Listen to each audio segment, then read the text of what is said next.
Hello everyone, good morning and जय जगन्नाथ समस्त welcome to another video live with पूजा।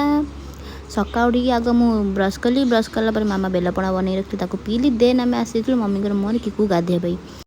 ये हूँ मो पुओ ना हूँ किकू। ये आम घर गोटे बढ़िया क्यूट सदस्य। तो आम तो गाधेला आम आसी लंच कर लंच होता भात चिकेन तरकारी आंब सिंपल लगुच बेस भी होता।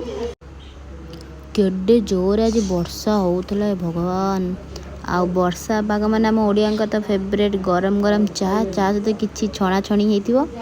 तो मुझे आग बड़ाबड़ चाह रेडी कर दी समस्त। मुझे चाह कला बापा को कही तुम पियाज छणा आम खाइबा। बापा भी अच्छी जल्दी जल्दी रेडी कर देते पियाजी। रेसिपी मो पर अच्छी। आप रेसिपी दरकार मत कमेंट निश्चय करेंगे। मुझे रेसिपी आप शेयर करी। देन आम समस्त अल्प अल्प जलिया कलु। जलिया कलर मुझे समस्त डिनर बनवाई। डिनर में समस्त डोसा बनई। देन मुझे स्किन केयर कर शोई पड़ी। वीडियो भल लगे लाइक निश्चय करेंगे।